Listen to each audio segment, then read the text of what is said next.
오늘 성령 강림절입니다. 저희 교회는 이 맥주 감사절을 성령 강림절로 그렇게 이렇게 그걸로 이제 지내고 있습니다. 성령 강림절이 어떻게 보면 우리 신약 교회의 입장에서 보면은 가장 중요한 절기라고도 할 수가 있습니다. 왜냐하면은 어떻게 보면 신약 교회가 태어나게 된, 그러니까 오늘이 교회 생일이에요. 어떤 의미로 보면. 그래서 이 성령 강림절이 상당히 중요합니다. 오늘 성령 강림절을 맞이해서 바라옵기는 우리 모든 성도님들이 성령의 충만함을 받으셨으면 좋겠습니다. 우리 인생은 책임감입니다. 책임감이 없다면 인생이 어떻게 지나가겠습니까? 책임감이 없다면 정말 끔찍한 일이 벌어질 수도 있겠죠. 어떤 그 사람이 막 게임에 빠져가지고 게임을 엄청나게 이제 합니다. 한 3일 동안, 4일 동안 집에 들어가지 않고 게임에 빠져가지고 거기에 취한 거죠. 그러니까 오늘 말씀에도 취하지 말라고 하는데 거기 취해가지고 이제 막 게임을 하다가 이제 집에 들어갔는데 끔찍한 일이 벌어졌어요. 자기 아이가 굶어서 죽어 있었던 것입니다. 그러니까 아주 20대 어떤 그 부모가 그렇죠. 그런 것들이 심심치 않게 요즘 보도되고 있지 않습니까? 책임감이 사라지면 어떤 상황에서는 목숨까지도 잃을 정도로 인생은 책임감입니다. 성경에서도 책임감을 매우 중요하게 생각합니다. 그래서 성경에서는 사랑을 책임감이라고 해요. 여러분, 사랑은 책임감입니다. 성경에서는 사랑을 책임감과 동일시하게 여겨요. 그 근거는 무엇입니까? 왜 사랑이 책임감과 동일합니까? 그 근거는 우리가 너무나도 잘 알고 있는 신명기 6장 4절로 5절 쉐마라고 하는 말씀이죠. 쉐마 이스라엘 아도나이 엘로헤노. 그렇죠. 아도나이 에하드. 이스라엘아 들으라. 우리 하나님 여호와는 오직 유일한 여호와시니 너는 마음을 다하고 뜻을 다하고 힘을 다하여 내 하나님 여호와를 사랑하라라고 할 때 이 사랑은 충성을 뜻하는 거예요. 왜냐하면 고대 근동에서는 이렇게 표현했답니다. 그 신하가 왕에게 충성을 맹세할 때 제가 충성을 맹세하겠습니다. 이런 식으로 표현하는 것이 아니라 이렇게 표현했대요. 제가 왕을 사랑하겠습니다. 이런 뜻입니다. 그것이 그대로 반영된 거예요. 고대 근동에서는 제가 왕께 충성하겠습니다. 이 말을 어떻게 표현한다고요? 제가 왕을 사랑하겠습니다. 라고 할 때 그 사랑이에요. 그러니까 너는 마음을 다하고 뜻을 다하고 힘을 다하여 내 하나님 여호와께 충성하라. 뭡니까? 책임감을 다하라고 하는 것이죠. 여러분, 사랑은 어떤 애틋한 감정이 아닙니다. 그것은 세상 사람들은 사랑을 그렇게 정의할 수가 있지만 성경은 사랑을 책임감으로 충성으로 그렇게 신실함으로 그렇게 정의합니다. 그래서 우리 하나님께서는 한번 약속하시면은 반드시 지키시죠. 책임감이 있으시죠. 신실하죠. 왜냐하면 하나님은 사랑이시기 때문에 그렇습니다. 그렇게 책임감은 중요합니다. 오늘 데살로니가 전서는 책임감의 책이라고 할 정도로 책임감이 강조되어 있어요. 바울이 책임감이 있었습니다. 바울이 개척해놓고 뭐 몇 달 안 돼서 떠날 수밖에 없었습니다. 목숨의 위험을 받았기 때문에 참 자기가 개척해놓고 떠날 수밖에 없는데 지금 그 목회자도 없는 상황에서 데살로니가 교회에 너무 걱정했죠. 그래서 그 데살로니가 교회에 대한 책임감이 이 데살로니가 전서에는 이렇게 담겨져 있어요. 그리고 성도들에게도 책임감을 요구하고 있습니다. 그렇게 데살로니가 전서는 책임감의 책입니다. 그래서 성령 강림 주간을 통해서 우리가 데살로니가 전서를 쭉 살펴봤죠. 그래서 오늘 한번 데살로니가 전서를 정리하는 시간을 갖는데 책임감이라고 하는 관점으로 데살로니가 전서를 정리할 수가 있어요. 크게 데살로니가 전서는 우리에게 세 가지의 책임감을 얘기하고 있습니다. 첫째, 위로해야 할 책임. 우리는 위로해야 할 책임이 있습니다. 우리는 위로해야 할 책임이 있어요. 그것을 데살로니가 전서는 우리에게 이야기하고 있습니다. 어린 교회였죠. 개척한 지 뭐 몇 개월 되지 않았는데 그렇죠. 목회자가 없으니 얼마나 어립니까? 내가 말씀을 더 가르쳐야 되고 기본을 더 가르쳐야 되는데 그걸 가르칠 그 틈도 없이 그냥 목숨을 노리는 자들 때문에 어쩔 수 없이 데살로니가를 떠나서 아덴을 거쳐서 그렇게 고린도로까지 가고 막 그랬는데 막 걱정했는데 소문이 잘 난 거예요. 아니 목회자도 없이 이 어린 교회가 아주 믿음이 아주 이렇게 소문이 날 정도예요. 그래서 데살로니가전서 1장 8절에 보면 하나님을 향하는 너희 믿음의 소문이 각처에 퍼졌으므로 우리는 아무 말도 할 것이 없노라. 본이 되고 소문이 퍼질 정도로 잘 지내고 있으니까 얼마나 감사했을까요? 야, 정말 감사하다. 하나님께서 이거 참 하나님께서 이렇게 해주셨구나. 그러나 동시에 미안한 마음이 있지 않겠습니까? 내가 저 가서 돌보고 말씀도 가르치고 그렇게 해야 되는데 그러면서 책임감이 막 불타오르는 그런 모습을 보는 거예요. 그래서 디모데를 보내는 겁니다. 오늘 이 본문을 읽진 않았지만 그냥 그 책임감 때문에 바울이 몇 번이고 데살로니가 교회를 가려고 해요. 그러나 그때마다 사탄이 막았다 이렇게 표현을 합니다. 몇 번이나 가려고 했는데 사탄이 막았어요. 그렇게 노력하는 모습이죠. 이 책임감이 있는 모습. 그리고 이제 안 되니까 디모데를 보냅니다. 데살로니가전서 3장 2절에 보니까 우리 형제 곧 그리스도의 복음을 전하는 하나님의 일꾼인 디모데를 보내노니 이는 너희를 굳건하게 하고 너희 믿음에 대하여 위로함으로, 그렇죠? 위로하기 위해서, 위로의 책임을 다하기 위해서 열심히 노력하는 모습. 바울과 디모데가 이렇게 노력하는 모습을 통해서 야, 우리도 위로해야 할 책임이 있구나라고 하는 것을 깨달으라고 오늘 성경이 이야기하고 있습니다. 그 데살로니가 그 지역을 간다고 하는 것은 위험 지역으로 가는 거예요. 왜냐하면 거기에 있다가 목숨을 노리는 사람들에 의해서 쫓겨났는데 디모데는 다시 글로 들어가는 거죠. 위험 지역으로 그들을 위로하기 위해서 책임감 때문에 그렇습니다. 그렇죠. 그만큼 그렇게 위로할 책임을 가지고 디모데가 파송되는 것입니다. 우리도 파송된 사람입니다. 우리도 위로하기 위하여 파송된 사람입니다. 우리가 어떤 공동체에 속하잖아요. 그러면 그걸 그렇게 해석하십시오. 아, 나는 파송받았다. 이 공동체에서 내가 위로하기 위해서 파송받았다. 내가 가정에 파송받은 사람입니다. 가정에서 위로하기 위해서. 내가 교회에 파송받은 사람입니다. 교회에서 위로하기 위해서. 내가 친구들 모임과 여러 모임에 파송된 사람입니다. 위로하기 위해서 그렇게 파송된 사람이라고 성경은 이야기하고 있습니다. 형제들아, 우리가 모든 궁핍과 환난 가운데서 너희 믿음으로 말미암아 너희에게 위로를 받았노라. 그래서 위로하기 위해서 디모데를 그렇게 보냈는데 오히려 위로를 받았어요. 왜냐하면 그들이 모든 궁핍과 환난 가운데서도 믿음을 지키는 모습을 통해서 그런 소식을 디모데가 알려온 겁니다. 그래서 어떻게 합니까? 오히려 위로하러 갔다가 위로받고 오는, 그렇죠? 그래서 우리는 이런 원리를 알 수가 있습니다. 우리는 위로할 때 위로받습니다. 우리가 위로받기를 원하면 오히려 자꾸 불평만 하나요. 왜 나를 위로하지 않지? 그러나 우리가 위로하려고 하면 위로를 받습니다. 먼저 위로하려고 하십시오. 그럼 하나님께서 위로해 주십니다. 사람과 환경을 통하여 하나님께서 위로해 주실 줄 믿으시기를 원합니다. 위로가 필요한 세대입니다. 포모 증후군이라고 하는 것이 있어요. 그것이 뭐냐면은 나는 다른 사람들에게 뒤처졌다. 자꾸 이런 생각을 하는 거예요. 다른 사람들은 저 앞서가는데 나는 이렇게 못한다. 다른 사람들은 다 저렇게 잘 살고 있는데 나는 그걸 따라가지 못한다.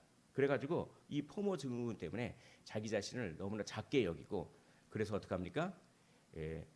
방에 들어가서 안 나오고 그렇게 그냥 그 폐쇄적인 생활을 하고 그런 사람들이 늘어나고 있대요. 그리고 그거를 포모 증후군이라고 합니다. 그리고 스마일 마스크 증후군 이런 것도 있습니다. 이건 뭐냐면은 자기가 지금 마음은 울고 싶은데 속마음은 울고 싶은데 겉으로는 웃고 있어요. 다른 사람들의 시선 때문에 그걸 스마일 마스크 증후군이라고 합니다. 그러니까 마음 속으로는 막 상처가 있고 막 슬프고 막 그런데 다른 사람들의 보기에는 막 웃고 있는 거죠. 왜 이런 증후군들이 생깁니까? 평가 때문에 그래요. 평가. 다른 사람들이 나를 어떻게 평가할까? 우리는 현대인들은 평가에 둘러싸여 있습니다. 여기 가도 평가받아야 되고 저기 가도 평가받아야 되고 그렇죠. 그러니까 그런데 응원해 주는 건 별로 없어요.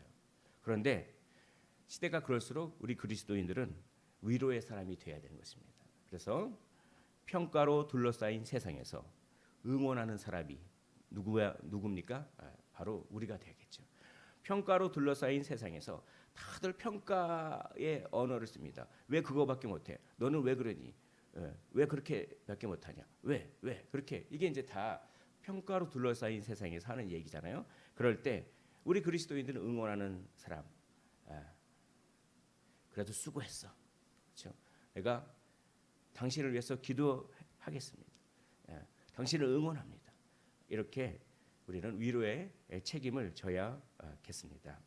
말과 물질과 동참으로 우리는 위로할 수가 있습니다. 적절한 말과 때로는 많이 들어주는 것을 통해서, 또한 물질을 통해서, 또한 즐거워하는 자들과 함께 즐거워하고 우는 자들과 함께 울라라고 하는 동참을 통해서 우리는 위로할 수가 있는 것입니다. 세상 사람들에게 그렇게 위로하십시오. 그러면 하나님께서 영광 받으십니다. 그리고 그리스도인들끼리는 여기에 덧붙여서 또 다른 위로를 할 수가 있어요. 우리 데살로니가전서 4장 17절 18절에 보니까 그 후에 우리 남은 자들도 그들과 함께 구름 속으로 끌어올려 공중에서 주를 영접하게 하시리니 그리하여 우리가 항상 주와 함께 있으리라라고 합니다. 우리는 나중에 공중에서 다 끌어올려서 주와 함께 영원토록 함께 있다라고 하는 것이죠. 그걸 얘기하는 겁니다. 그러므로 이러한 말로 서로 위로하라. 그렇죠? 우리 그리스도인들끼리는 이렇게 천국 소망을 서로 얘기하라는 것입니다. 천국 소망을 서로 많이 얘기하십시오. 공동체 가운데, 우리 교회 공동체 가운데 천국 소망을 많이 얘기하십시오. 그래서 서로 위로를 주고 받았으면 좋겠습니다. 이렇게 우리는 위로하는 책임을 다해야 되는 것입니다. 나는 평가하는 사람입니까? 나는 응원하는 사람입니까? 나에게 위로는 친근한 것입니까? 아니면 어색한 것입니까? 우리는 위로의 책임이 있는 사람입니다. 두 번째, 오늘 데살로니가전서는 우리에게 정신 차려야 할 책임이 있다라고 얘기합니다. 우리는 정신 차려야 될 책임이 있어요. 잠은 안 됩니다. 세상에 취하면 안 됩니다. 우리 데살로니가전서 5장 5절 6절에 보면 이렇게 되어 있습니다. 너희는 다 빛의 아들이요 낮의 아들이라. 우리가 밤이나 어둠에 속하지 아니하나니 그러므로 우리는 다른 이들과 같이 자지 말고 오직 깨어 정신을 차리시라. 우리는 자지 말고 깨어서 정신을 차려야 할 책임이 있습니다. 왜입니까? 우리는 빛의 아들이요 우리는 낮의 아들이기 때문에, 우리 정체성이 그러기 때문에 우리는 정신을 차려야 할 책임이 있어요. 또 우리는 낮에 속하였으니 정신을 차리라고 합니다. 믿음과 사랑에 호심경을 붙이고, 의의 흉배 같은 거죠. 구원의 소망의 머리에 투구를. 왜 정신을 차려야 됩니까? 악한 영의 공격을 막아내기 위해서 우리는 정신을 차려야 할 책임이 있는 것입니다. 그러면 정신을 차린다고 하는 것이 구체적으로 무슨 뜻일까요? 우리 데살로니가전서 5장 7절에 보니까 자는 자들은 밤에 자고 취하는 자들은 밤에 취하되, 취한다라고 하는 말을 썼어요. 여러분, 술 취한 사람이 자기 육체를 자기가 컨트롤할 수가 있습니까? 못하잖아요. 취한 사람이 자기의 감정과 자기의 생각을 그렇게 올바르게 제어할 수가 있습니까? 못하잖아요. 맞습니다. 그러니까 취한다고 하는 것은 뭐냐면 나의 생각과 감정과 육체가 어떠한 것에 사로잡히는 거예요. 그래서 정신 차리라고 하는 것은 거꾸로 나의 생각과 나의 감정과 나의 육체가 어떠한 것에 사로잡히지 않을 책임이 있다는 하는 것입니다. 어떠한 것에 사로잡히지 않아야 됩니까? 사람에 사로잡히면 안 돼요. 또 환경에 사로잡히면 안 됩니다. 사람을 너무 좋아해가지고 생각이 그 사람에게만 가 있어요.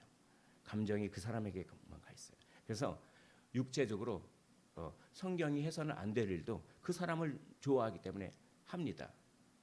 사람 좋아하는 것은 좋은 것이죠. 나쁜 건 아닙니다. 그러나 하나님보다 사람을 더 좋아할 때 마귀가 그걸 이용하는 거죠. 그러니까 사람을 너무 좋아해서 나의 생각과 감정과 육체가 그 사람에 사로잡히면 그건 어떻게 됩니까? 정신을 차리지 않는 거예요. 반대로 사람을 너무 미워합니다. 사람을 너무 미워해서 그냥 그 사람의 만 생각하면 그 사람에게 복수할 생각하고, 나에게 이런 행동을 했어 가만 안 둘 거야 막 그러고 막 이렇게 사람을 너무 미워해서 생각과 감정과 육체가 사로잡힐 수가 있어요. 그러지 말라는 것이죠. 또 환경입니다. 어떤 환경은 아까 예화로 들었지만 너무나 쾌락을 주는 환경이 있어요. 그래서 그 환경에 계속 거하고 싶은 거예요. 그래서 아이 밥 주는 것도 있고 며칠씩 있는 거죠. 또 어떤 환경은 너무나 그 환경이 막 미운 그 환경을 너무 증오스러운 환경에 내가 처해 있을 때 그냥 그 환경 탓하면서 막 인생을 비관하고 막 욕하고 막 그러면서 그것도 역시 환경에 사로잡혀 있는 것이죠. 그렇게 하지 말라라고 하는 것입니다. 그게 정신을 차릴 책임이에요. 정신을 차릴 책임. 우리는 정신을 차려야 됩니다. 우리는 낮의 아들이요. 우리는 정말 정신을 차려야 할 책임이 있다라고 얘기합니다. 그래서 평강의 하나님이 친히 너희를 온전히 거룩하게 하시고 또 너희의 온 영과 혼과 몸이 우리 주 예수 그리스도께서 강림하실 때 흠없게 보존되기를 원하노라라고 얘기합니다. 우리의 영과 혼, 우리의 영혼과 육체가 전부 어떤 세상에 사로잡히지 않음으로 말미암아 우리 주 예수 그리스도께서 재림하실 때 흠없게 보존되기를 원하노라라고 이야기하고 있는 것입니다. 어떻게 하면 우리의 영혼과 육체가 어떻게 하면 사람과 환경에 사로잡히지 않을 수 있을까요? 그 비결을 오늘 데살로니가 5장 16절과 18절의 말씀을 이렇게 하고 있습니다. 화면을 보면서 이 말씀을 한번 읽어보겠습니다. 시작. 항상 기뻐하라, 쉬지 말고 기도하라, 범사에 감사하라. 이것이 그리스도 예수 안에서 너희를 향하신 하나님의 뜻이니라. 우리가 항상 기뻐할 때, 쉬지 말고 기도할 때, 범사에 감사할 때 우리는 사람과 환경에 사로잡히지 않을 수가 있게 됩니다. 여기서 항상과 범사에 주목하셔야겠습니다. 항상 어떻게 기뻐할 수가 있겠습니까? 범사에 모든 일에 어떻게 감사할 수가 있겠습니까? 이것은 그 비결은 무엇입니까? 기뻐하는 것에 대한 이유, 감사하는 것에 대한 이유가 바뀌는 겁니다. 그 이유가 사람과 환경에 있는 것이 아니라 사람과 환경 속에 있는 하나님이 우리의 기쁨의 이유가 되고, 그렇죠? 사람과 환경 속에 있는 하나님이 우리의 감사의 이유가 될 때 우리는 항상 기뻐할 수 있고, 그리고 범사에 감사할 수가 있습니다. 그러므로 이 항상 기뻐하라, 감사하라 이것은 어떤 감정적인 명령이 아니에요. 기쁨이라고 하는 감정을 우리가 그렇게 컨트롤할 수가 있을까요? 그게 아닙니다. 이 구절은 그런 감정적인 차원이 아니라 항상 찾아내라는 것입니다. 항상 의지적으로 발견하라는 것입니다. 누구를요? 하나님을요. 어디에요? 사람과 사람 사이의 인간 관계, 대인 관계를 할 때 항상 그 관계 속에서 하나님을 찾아내고 그 하나님을 바라보라는 얘기죠. 하나님을 찾지 않고 그러면 그 인간만 보여요. 인간은 얼마나 실수가 많은지 모르겠습니다. 그러니까 항상 기뻐하고 범사에 감사할 수가 없게 되는 거죠. 그러나 인간관계 속에서 하나님을 찾아내고 발견하고 그 하나님을 바라볼 때 기뻐하고 감사할 수가 있습니다. 마찬가지입니다. 사람 가운데서도 환경 가운데서도 환경 그 자체를 바라보지 말고 사탄은 환경 그 자체를 바라보라고 하지 않습니까? 그게 아니라 환경 가운데 계신 하나님을 찾아내는 것입니다. 그런 책임이 있어요. 우리는 하나님을 찾아낼, 하나님을 발견할 책임이 있습니다. 그래서 그 하나님을 바라볼 때 우리는 항상 기뻐할 수 있고 범사에 감사합니다. 하나님을 어떻게 발견합니까? 쉬지 말고 기도함으로 우리는 하나님을 발견할 수가 있습니다. 그러므로 항상 기뻐하라, 범사에 감사하라. 그 중간에 뭐가 있죠? 쉬지 말고 기도하라가 그래서 있는 거예요. 맨날 뭐 이렇게 와서 막 기도하라 이거보다는 24시간 내내 하나님을 의식하려고 노력하는 것이 쉬지 말고 기도하라는 것이죠. 주님 제가 이 사람과 지금 얘기하고 있습니다. 주님 인도해 주시옵소서. 이렇게 주님 이 환경에 제가 있습니다. 주님 인도해 주시옵소서. 자꾸 이렇게 하라는 겁니다. 주님을 계속 의식하라고 하는 것입니다. 그러면 그때 사람과 환경에 빠져 들어가지 않는 비결이 거기 있다라고 그거를 얘기하고 있어요. 우리는 하나님을 발견할 책임이 있다라고 데살로니가 교회 교인들에게 사도 바울을 통해서 또 오늘 우리에게 하나님께서 말씀을 통해서 가르쳐 주시는 것입니다. 사람과의 관계와 환경 속에서 하나님을 발견하십시오. 밭에 감추어진 보화를 발견하듯이 하나님을 발견할 책임이 있습니다. 영혼과 육체가 사람과 환경에 사로잡히는 것이 아니라 하나님께 사로잡혀야 할 책임이 있는 것입니다. 우리는 정신을 차려야 할 책임이 있습니다. 즉 우리의 생각과 감정과 육체가 사람과 환경이 아니라 하나님께 사로잡혀야 할 책임이 있습니다. 우리는 그 책임이 있어요. 그 책임을 잘 감당해야 되겠습니다. 요즘 내가 빠져 있는 일은 무엇입니까? 내가 나의 관심사, 내가 깊이 빠져 있는 일은 무엇입니까? 그것이 하나님과의 관계를 친밀하게 해줍니까? 라고 오늘 본문이 우리에게 질문하고 있는 것입니다. 세 번째, 우리는 성령을 소멸하지 말아야 할 책임이 있습니다. 성령을 소멸하지 말아야 될 책임이 있어요. 오늘 5장 19절에 보니까 성령을 소멸하지 말며, 이 말은 우리가 성령을 소멸한다 이렇게 번역이 되어 있지만 이 뉘앙스가 불이라고 하는 이미지가 여기 있어요. 실제 원어적인 뉘앙스에 불이라고 하는 이미지가 있습니다. 그래서 이거는 성령의 불을 꺼트리지 말아야 한다 이렇게 이제 번역하는 것이 조금 더 생동감 있는 번역이다 이렇게 학자들이 얘기해요. 그래서 혹시 영어 성경을 읽어보실 분은 영어 성경의 어떤 버전은 성령의 불을 꺼트리지 말아야 한다 이런 식으로 이제 번역이 되어 있습니다.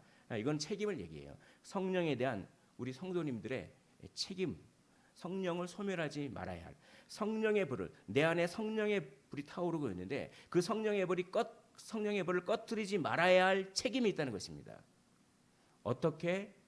어떤 방법으로 성령의 불을 꺼트리지 않을 수가 있을까요? 예언을 멸시하지 않는 방법을 통해서, 예언을 멸시하지 않음으로써 우리는 성령의 불을 꺼트리지 않을 수가 있습니다. 예언은 무엇입니까?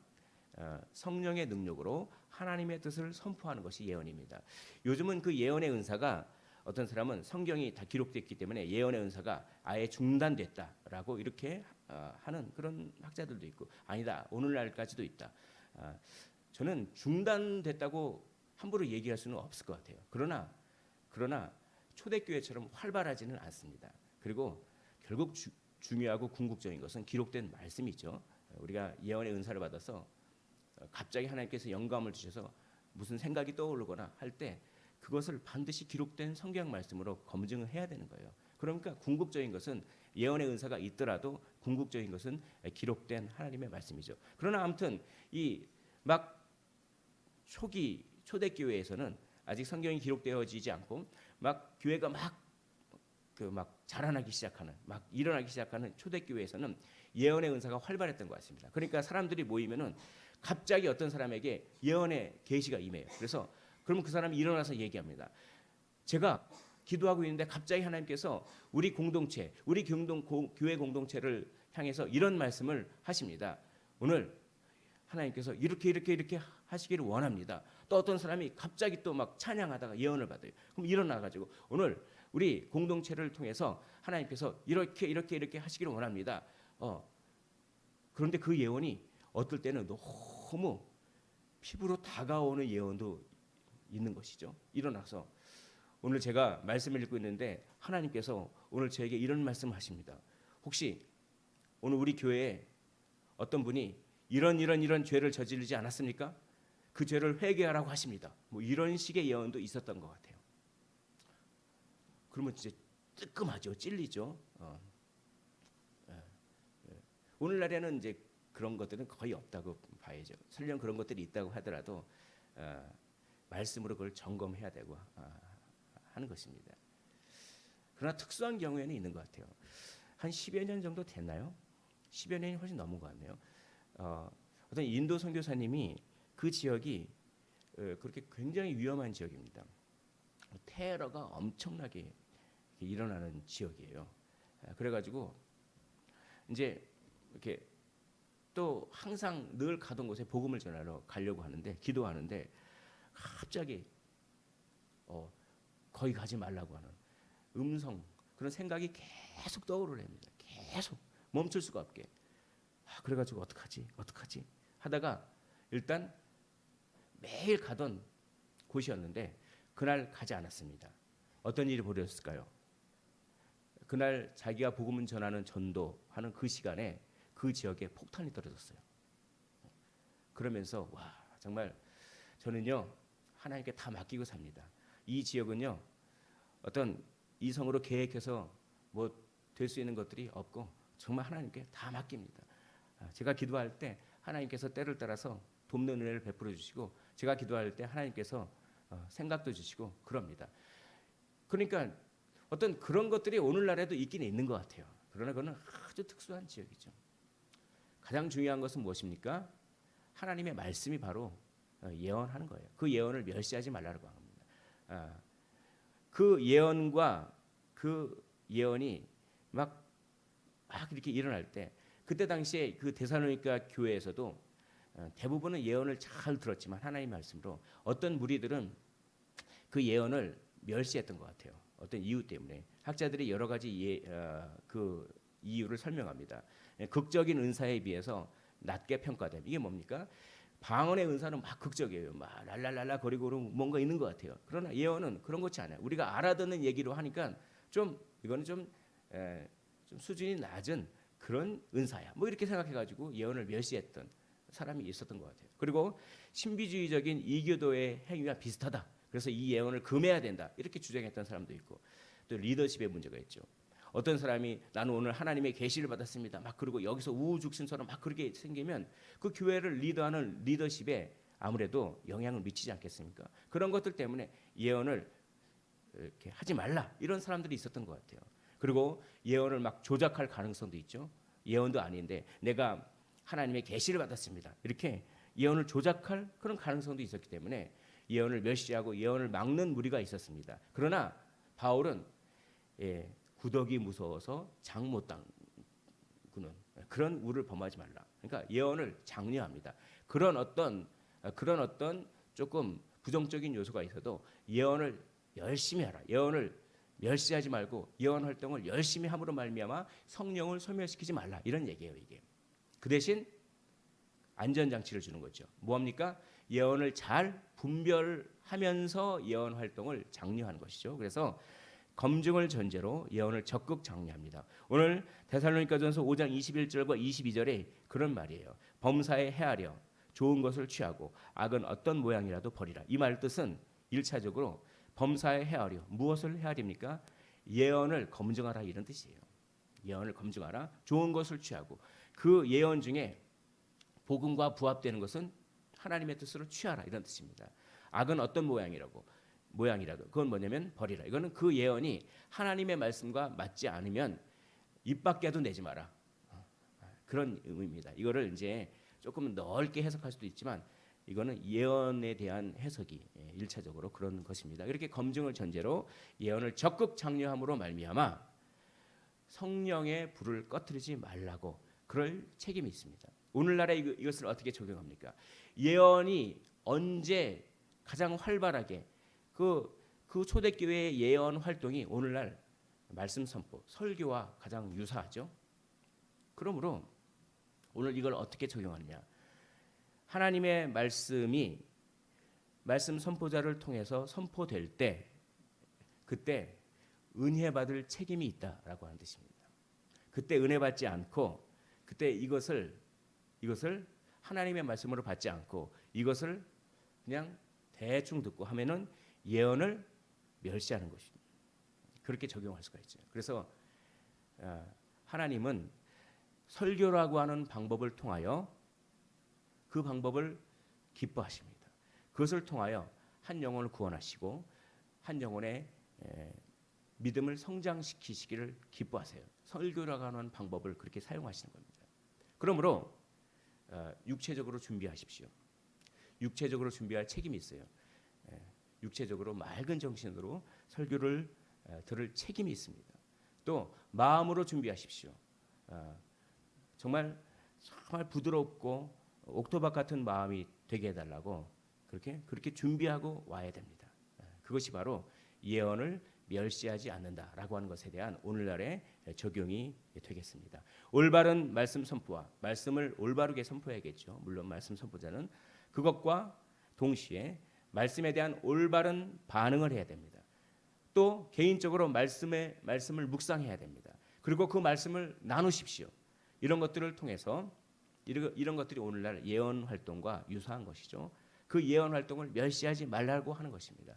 이런 것들을 통해서 성령의 불이 우리 마음 가운데 꺼지지 않게 해야 할 무엇이 있습니까? 책임이 있습니다. 은혜 받을 책임이 있어요. 사랑하는 성도 여러분, 주일에 공예배를 드릴 때 은혜 받을 책임은 설교자에게 있습니까? 설교를 뭐 이렇게 지루하게 하고 재미없게 하고 오래 하고, 물론 그것도 영향이 있겠죠. 그러나 성경은 말합니다. 1차적인 은혜 받을 책임은 말씀을 받는 사람에게 있어요. 정말 말씀을 받는 사람이 마음이 준비가 되면 성경을 그냥 읽기만 해도 눈물이 흘러야 되는 겁니다.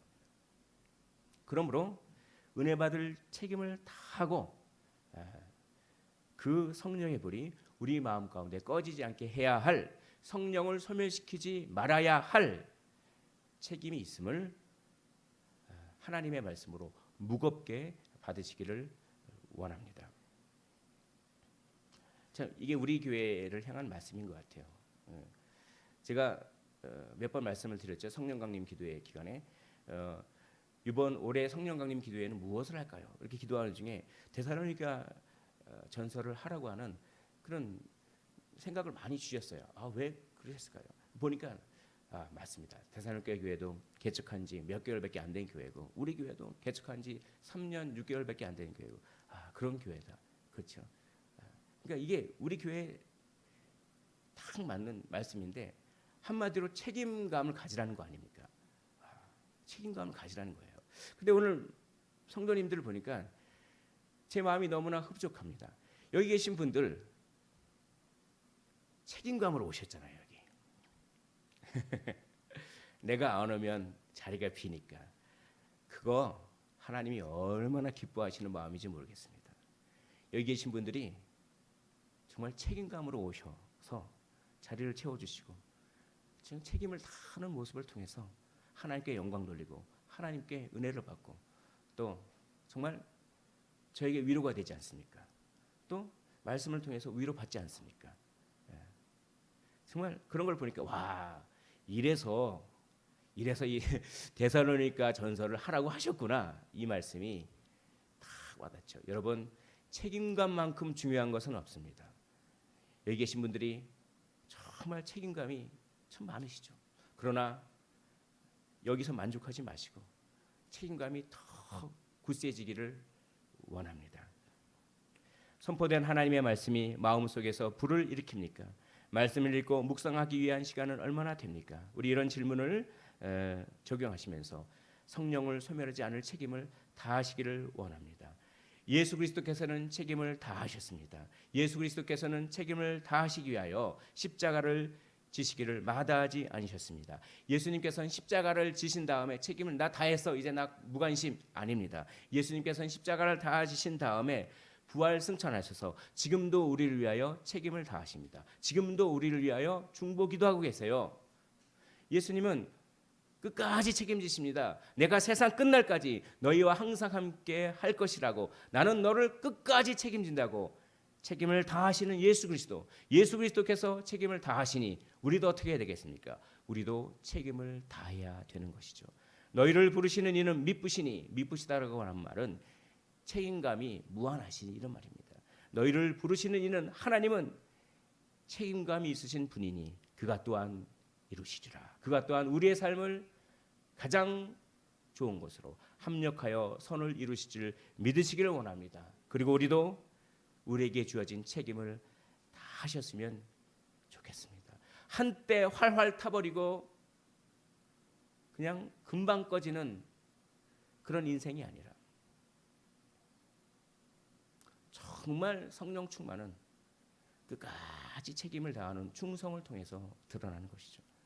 계속해서 활활 성령의 불이 타셨으면 좋겠습니다. 성령 충만은 다른 것이 아닙니다. 성령 충만은 책임감이 충만하다는 것과 다르지 않습니다. 위로의 책임을 지십시오. 하나님께 사로잡혀야 할 책임을 지십시오. 성령의 불을 꺼트리지 않는 책임을 지심으로 말미암아 잘했다, 착하고 충성된 종이라고 일컬음을 받으시기를 주님의 이름으로 축원을 드립니다.